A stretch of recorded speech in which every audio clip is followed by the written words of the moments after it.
It's good. Good stuff. Oh.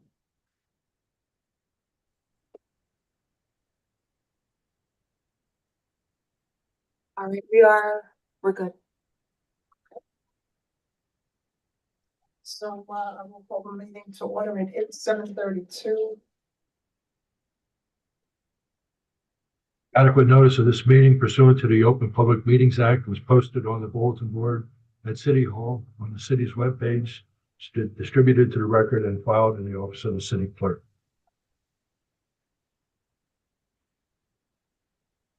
Yep. One more.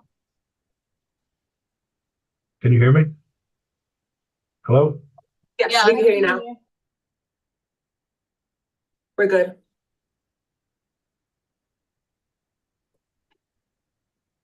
Did you get my reading? Yes. Open? Okay.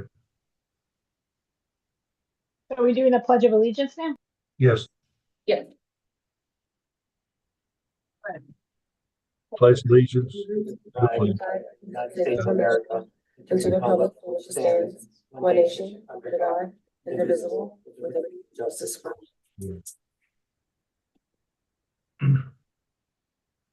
Moving on to item 2, items for approval, which is the board's consent agenda. We'll bundle items 2A through 2D, which includes the minutes of the April 15, 2026 meeting, revenues of $44,654.50 for April 2026, expenditures of $4,116.19 for April 2026, and employee reports for April 2026. Need a motion and second. So moved. Motion. Ms. Bostic? Yes. Dr. Sadler? Yes. Dr. Solomon? Yes. Dr. Sofer? Yes. Ms. Davis? Yes. Item 2E, retail licenses for 2026. Is there anything about these licenses the board should be made aware of tonight? No, they're all in compliance.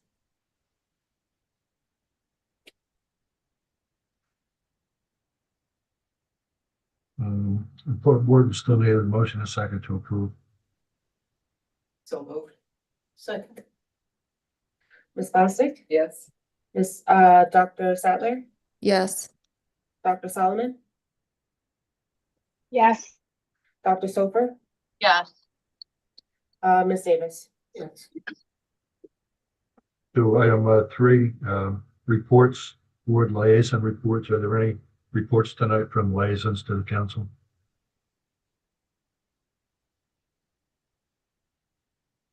None.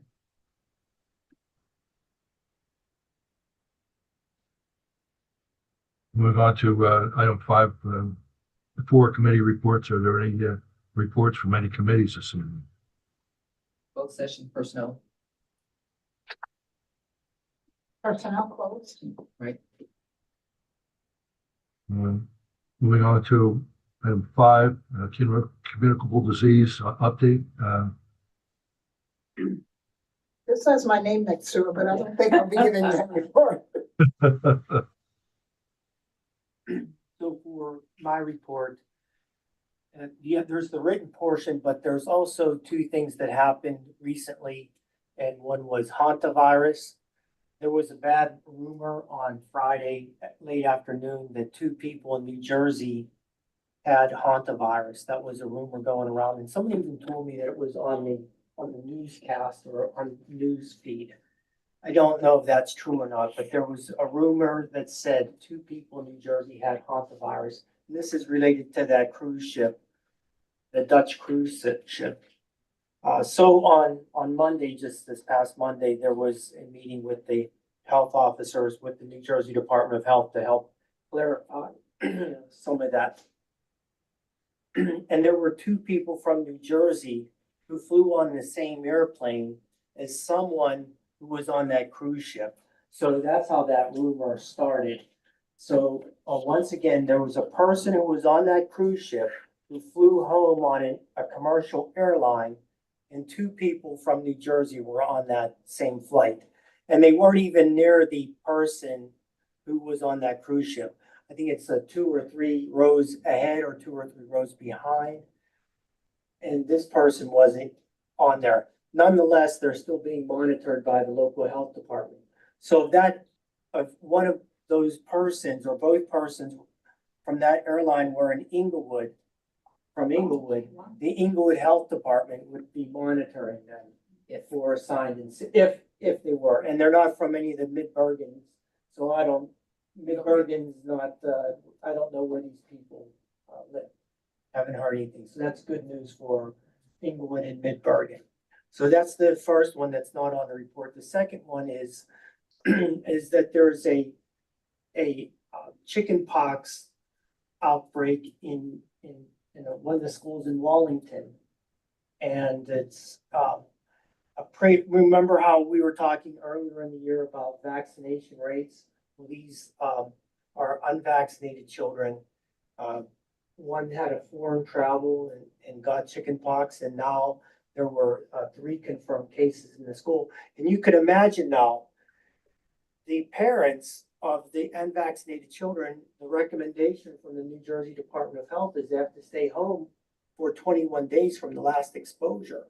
So the parents now have a problem. It's difficult, and everyone wants the kids in school, but it's tough when this happens. So again, that the point of this is that the prelude is if we continue with the trend of vaccination rates decreasing, we're going to see this more and more often. And it's a hardship on the parents, and the parents now have to watch the kids who they can't go to work. It's tough, and they're up in arms too. So that's those 2 parts. Now the third part with my report was we looked at rabies vaccination, or not rabies vaccination rates, but pet licensing in Englewood. And so you saw the graph there, and this graph was presented last year, and you see the trend for vaccination or licensing is decreasing. And so that's not a good thing either when you see licensing decreasing, because it reflects that if they are licensed, that they have the rabies vaccination. It was a lot from last year to this year. It was significant. It went down quite a bit. So again, I'd like to, when the licensing comes up, let's try to do a push for the importance of licensing the pets. Now, I do have an employee, and she says just because the pets are not licensed does not mean they're they're skipping their rabies vaccination. Her argument is they just don't get licensed. They're still getting their rabies vaccine.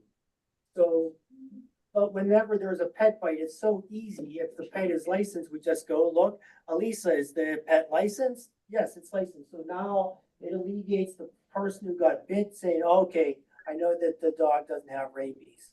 It's just so much easier when the pet is licensed, then you know the vaccination status. But I And know then that's true because I do know people, not in Englewood, but I do know people who have pets. They're up to date. They take them to the vet. They do what they do, but they're not licensed for whatever reason. It's not like that, but I know that that's true.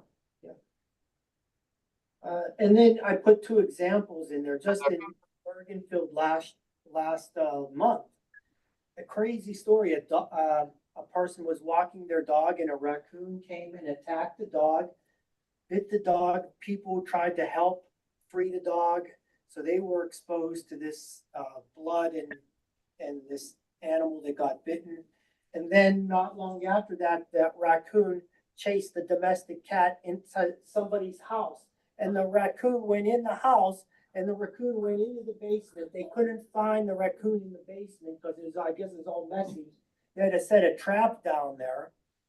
And so they had a rabid raccoon in their house. Crazy. And then the But we other, eventually got the raccoon. yes, they got the raccoon, and the raccoon tested positive for rabies. And then the other example I had in there with the 2 dogs playing with the rabid bat. And again, the dogs were licensed. they had their rabies vaccination. That just made things so much easier. So, that's my report. Thank you. Sounds like an episode of Wild Kingdom or something. That's bears and raccoons, it's like crazy. So item 6, like gourmet, the license fee. And Ms. Davis? Start us off and I'll jump in because this is So quite a topic. last board meeting, Nick Prostos, the owner of Le Gourmet Factory, came into our meeting via Zoom and requested that the board lower or change the license fee structure for his business for people who are coming to the rent a kitchen from a 6-month license at $150 to a 1-year license at $150. So he wants to change from a 6-month license to a 1-year license at the same cost. The board, we talked with Eliza Solomon and Stephanie Davis about this, and there's some data. And I don't know, Stephanie, do you want to say something more about that? Yeah, Where we stand? I sent everyone on the board the information from Beatrice and also what you had sent me about the kitchen and what Elisa had sent me about how often Priscilla goes out and what it costs to do it, what it would cost if we didn't do it, if we raised it and all that. A lot of money issues involved. So I sent an email to Elisa that when we had talked, you suggest, I think it's a good suggestion that the finance committee look at the money, because I've gone over it a couple of times. I was confused the first time, more confused the second time. I talked to Elisa, we had conversations, I talked to Elisa, but we have to come up with something to tell this gentleman, hopefully by the next meeting. But where we, I think from my perspective, and I don't know how everyone else feels, we have a people problem and we have a financial problem. There's a lot going on with inspecting these places at different times during the year. Somebody's 30 days, somebody's 6 months, somebody's 1 year. Do we charge them a flat fee and forget it? Do we charge them a 6-month fee and forget it? Do we have something that's 1 to 6 months? I'm personally, concerned about reducing the whole thing in half. But I think we need to look at the money. We need to analyze it a bit. So, maybe is Josh is not coming tonight. I haven't heard. Okay, well, Suzanne. I She's know not coming. Suzanne is the other, she's not, okay, I understand. So Suzanne is Yeah. also on the finance committee. Suzanne and Elisa, I think. Yeah. Go ahead, Elisa. So the other thing was, when we looked at some of the pricing in the ordinance that we had, it's an ordinance, right? Yeah. Was that some of the language was not super clear, because when we looked at it, there apparently are people that are, for example, doing a shorter contract fee and then extending it. And when you add it all up, it ultimately comes down to less than if they had done, let's say, a full 6 months.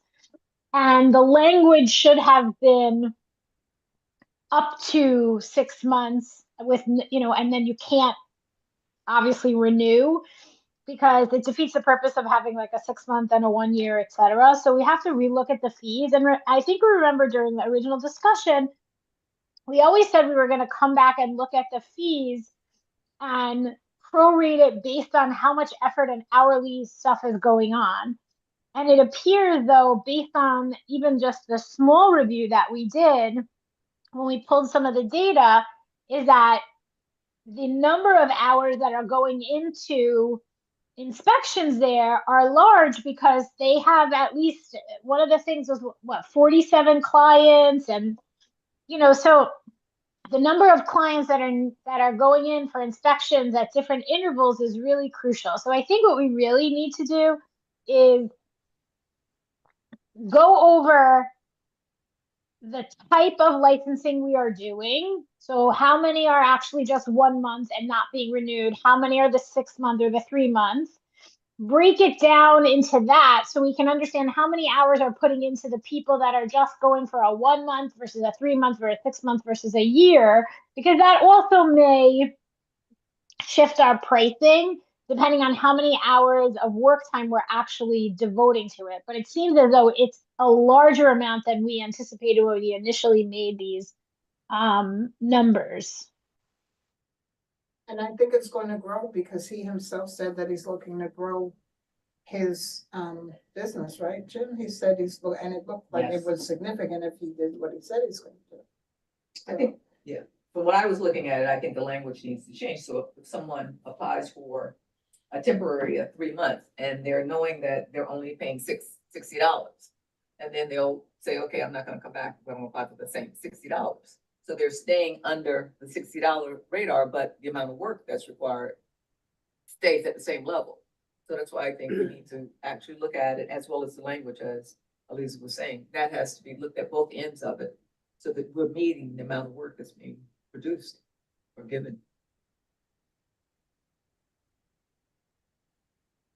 I agree. So I think, you know, the data that we got is good, but I think we just need to break it up by licensing type, and also to understand, like Joe is saying, how many people are sort of doing that, oh, I'll do it for this amount of months and then renewing, because we can't have that. Like, that shouldn't happen.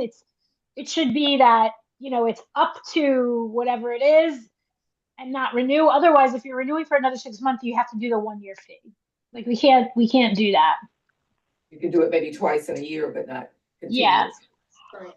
Right. Or- When we had the agenda meeting and we were comparing it to when you rent an apartment month to month. You know, and your rent stays the same rather than having to put out that whole, you know, amount of money. But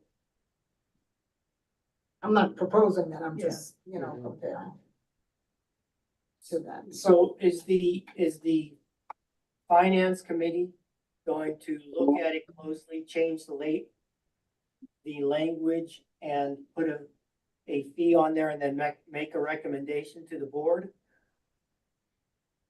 I can do that, but I need the data in a better form. I can't have it the way it is. Okay. So Elisa, since Elisa is here, what exactly Uh-huh. do you need that we don't have? So I need to know the number of the different types of licenses we're issuing. How many are the 1 months? How many are the 3 months, 6 months, etc. And based on that, I need to know how much hourly time is being put into each of those type of licenses. Like if a 1 year license only gets examined twice, it's different than if you're having a month and she has to go back multiple times. You know, I don't know how much effort is being put into each of those types of licenses. Mhm. And it might be variable. Mhm. It might be that someone does a 3 month license and they come in Yeah.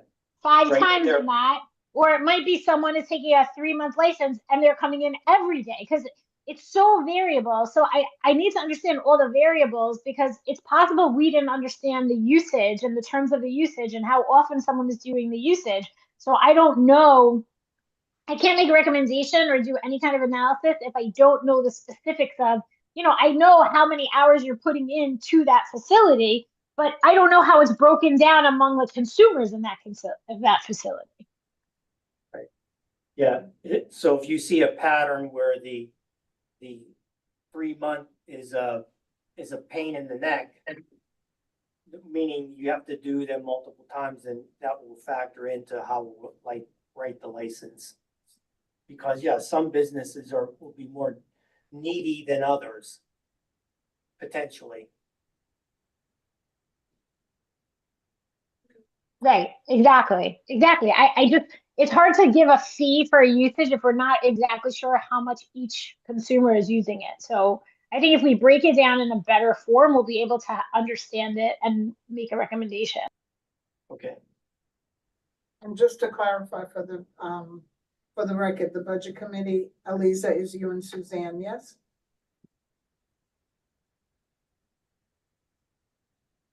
Sorry, yeah, it's hard to unmute.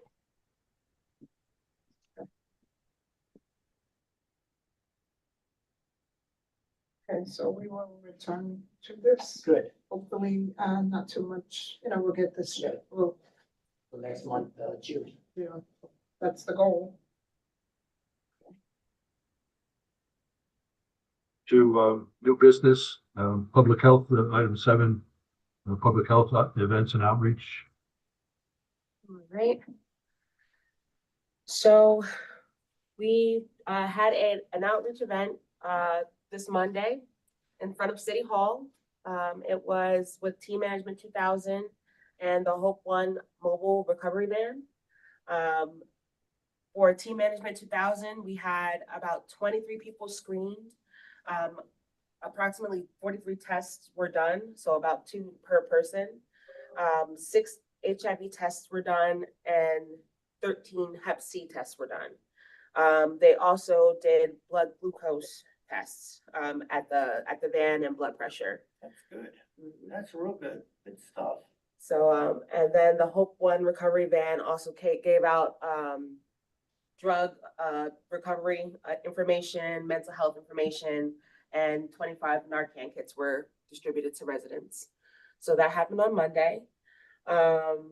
Right now, we're continuing with the Care Plus case management program, but there has been a decline in the amount of people who have been inquiring about it, despite advertising. So What is this one? this is for like people, having people get like mental health services. I see. Oh, right, yes, now I remember. So right now there was no intakes done in April, but it's going to be going on until June. So we'll keep advertising, and if anyone knows anyone that is in need of services, please bring them our way. And then let's see, our Spring into Wellness challenge is still going on. Tuesdays in the morning and Thursdays in the evening at McKay Park, right in the breezeway by the pool. We have 73 people currently registered, and they do Zumba. They have a really good time out there. How So, many people? Sorry. 73 people That's registered. 73. Yeah. Okay. Yeah, but they have a really good turnout. So, yeah. So that's my update. I haven't been able to go to any of them. Come on. Item number 8, is there any Oh, other? wait, I'm so sorry. One more thing. And then this May 29th, 1 to 2 p.m., we're going to be having a TikTok on Zoom. So we'll be sending out the information for that, social media, things like that. It'll be information about Lyme disease and awareness and action. You're saving the June bloodmobile. Say it again. You're saving the blood Yeah. drive till June. Yeah, I'll oh, I forgot the date. Yeah, but It's somewhere. Yeah, That's today too. Friday night. Thank you. We're also having another blood drive. Thank you so much. June 18th, 1:30 to 5 p.m. It's going to be right in front of City Hall. So please come out and donate blood. You get $15 if you donate in a gift card. So take your iron, please come out. It'll be right in front of City Hall. Yeah.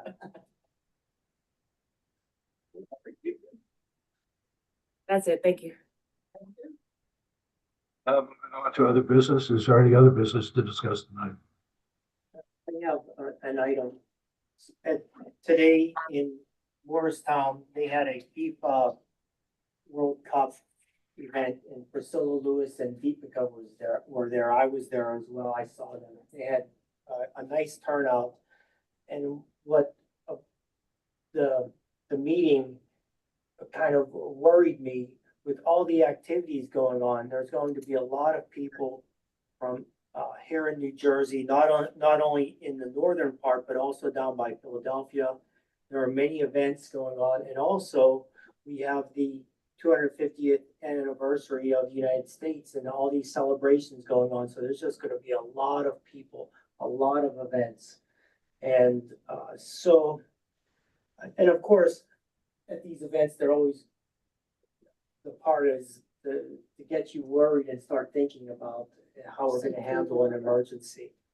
So that happened today. It's good to see Priscilla and Deepika there. And it's good to be prepared, because I was in town today and I said, oh, the World Cup's coming, it's gonna be fun. We'll have, you know, a lot of activity, but the other side of that is the safety part. If we do get people coming, you know, download it, or there will be a lot of folks. And there's gonna be a lot of these pop-up events as well happening. And a pop-up event is where they just kind of have a tent and they're watching the games, and a lot of alcohol drinking. And I think that's a recipe for bad things to happen. It's good to be aware. I'm glad to hear that. On that note, if you want to mention that emergency preparedness, there is a CERT training class coming up that if anyone wants to partake in it, I know Priscilla was telling me about it, and that they also offer teen CERT certifications, and it is a commitment, but it's actually like a really nice, certainly resume builder for any high school, college age kids that are looking for something to be on an emergency team. I don't know if Jim, you want to mention what CERT is or anything like that.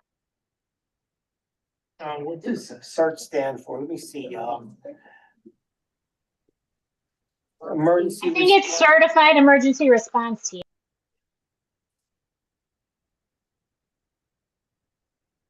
Priscilla and Deepika are on the team, Yes, so from. and Laura. Community. Yeah. Community. Yeah, it's her. And so you're trained to be part of the community emergency response team.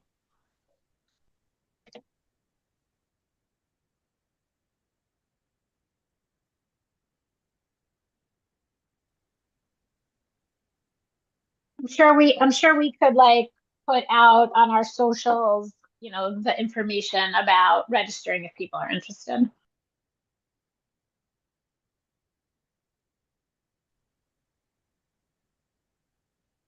The World Cup?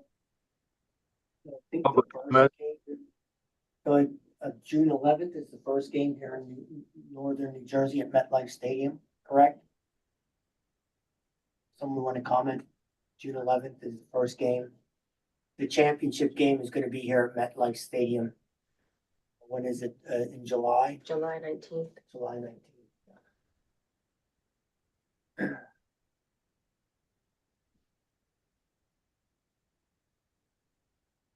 Moving on to public comment, the board will require a motion to open the floor to public comment. Second in the vote, speakers have 5 minutes, must state their name and address. Second? Ms. Lustig? Yes. Dr.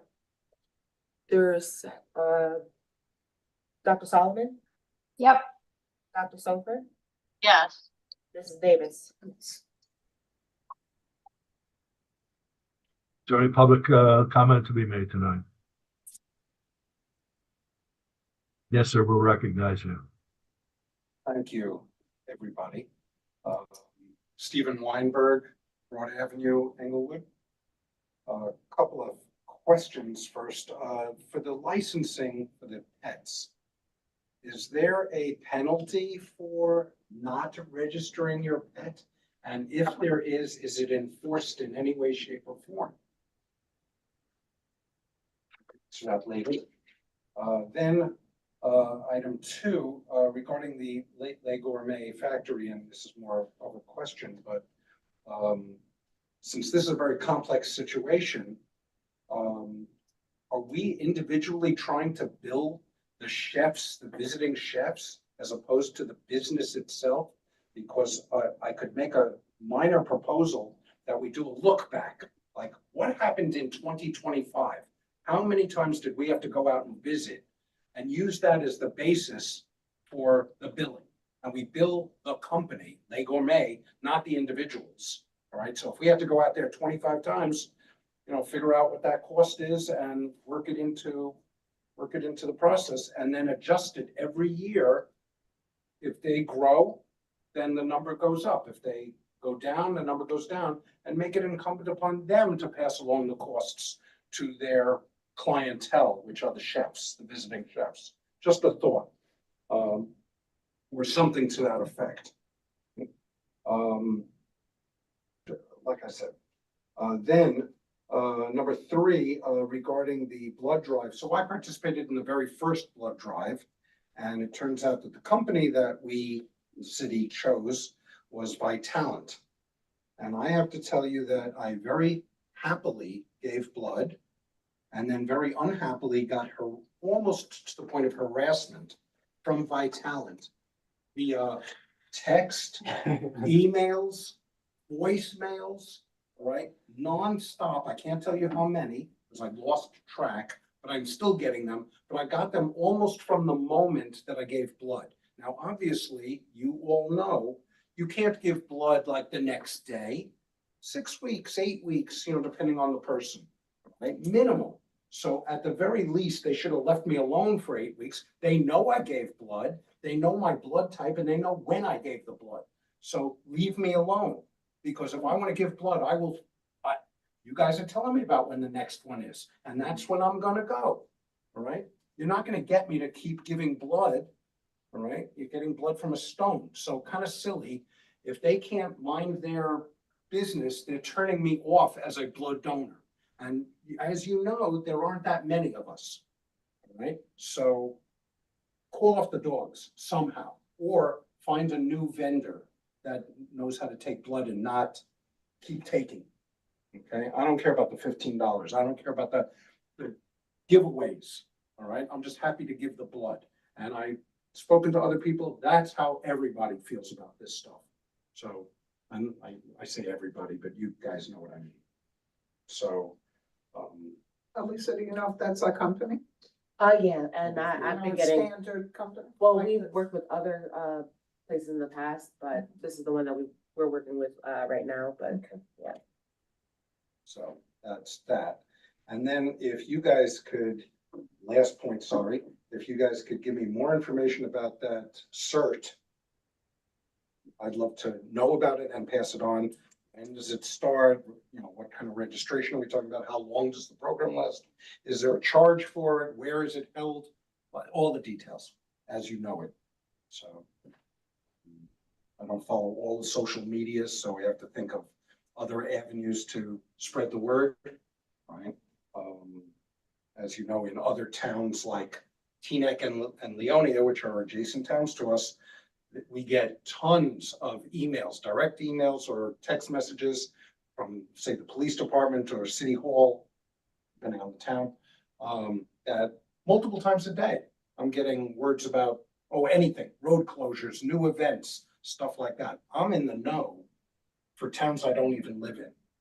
This is the town that's the hardest. We should think about how we solve that problem. Not everybody loves to be on Facebook or Twitter or whatever they call it, X, that kind of stuff. So just think about that, please. And that's all I have for today. Thank you very much for listening. Appreciate you guys. Do we have a way to contact you with the information? Do we have, Well, Julie has my direct phone number and, Okay. Yeah, you guys, Okay. I'm not hidden. Jim, did you want to answer the Yeah, pet thing before, and I'll handle the other one? so with the pet licensing, there is a late fee if you don't license your pet by the date. And in Englewood, I think it's March 1st. Yeah, so I believe it is March 1st. March And there's a February $15 fee and then there's a $20 fee. Okay, it's A late fee. And then as far as enforcement goes, the only way it will get enforced is if your pet does something wrong, like bites somebody or gets caught defecating, not picking it up. Then we'll look it up and we'll see that your pet was unlicensed, and then you'll get a summons for not licensing your pet. But we're not going around knocking on doors saying you didn't license your pet this year. And then, Eliza, you want to say something about the licensing? Or I'll address it? Either one. I mean, just to answer your question, we do actually have a fee for the larger vendor. who owns the facility. It was broken down into other fees to be able to be fair to him as well as other institutions in the neighborhood. If you remember, we do have licensing fees for restaurants and things like that. So we had to have some kind of equivalence, but addressing that the amount of time that is given to this was very unique. So that's why it was kind of broken down. Rather than, because we can't predict how many times someone's going to use it at his facility, et cetera, which is why there's a fee breakdown. But I agree with you, which is what we had asked for, that we needed to understand the last 2 years of usage to be able to come back and revisit any kind of change in fees that we want to make.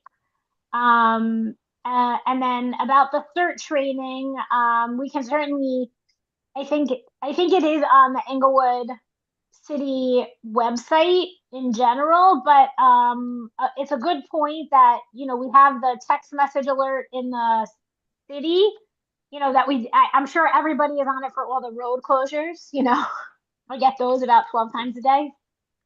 So it might be in addition to our signage, because we do have the sign in front of the building, which we advertise in addition to socials. It might be something that we can talk to the city about utilizing for different activities, like when we do larger scale. So a training like this, or whether we want to do it for like one of our health fairs, things like that are larger, rather, because we can't inundate the public with every single event that the health department does. That's just going to be too much, which is why we have to use many different options. I know sometimes the signs go up in ShopRite and all around. So there's a lot of things that go into the houses of worship, but we can certainly spread some of this other information, other avenues.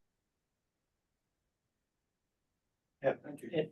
And to add on is the businesses that go to Le Gourmet Factory or in a kitchen are going to need a license from the health department specifically for them. It'd be easy just say, okay, I'll bundle it all up. But the businesses will need, especially if they're going to a different town to sell their products, they're going to need something specific and a specific inspection for their business to show that they passed, that they met the criteria for the food safety standards.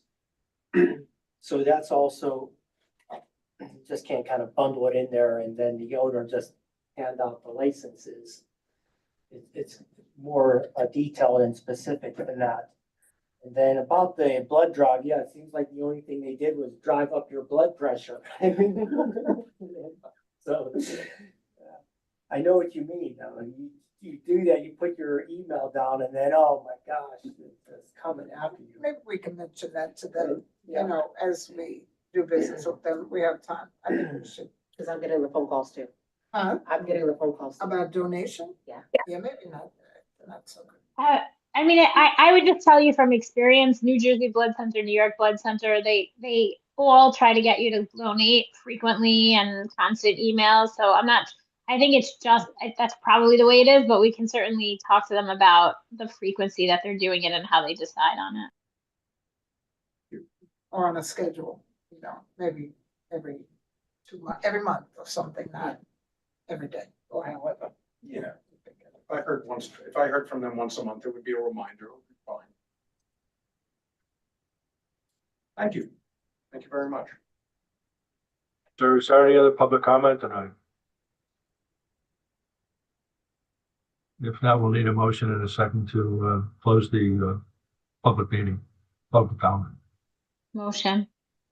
Second, Ms. Bostic, yes. Dr. Solomon, Yes. oh, Dr. Sofer, Yes. Ms. Davis. Open Public Meetings Act of the State of New Jersey permits the exclusion of the public from discussions of employment matters. Going into closed session requires a motion and a second. Great. Thank you very much for having me. I don't know if you heard a motion. I'll do it if you didn't do it. I think we can stay because we're talking. Wait, motion for, opening closed session? So moved. Yeah, motion. Second, Ms. Bostic? yes. Dr. Solomon, Yes. Dr. Soper, Yes. Ms. Davis. Yes. And then we stop recording and live streaming. Thank you. Try to find it in now real quick. Did you stop recording? Not yet. Okay. Tell me when.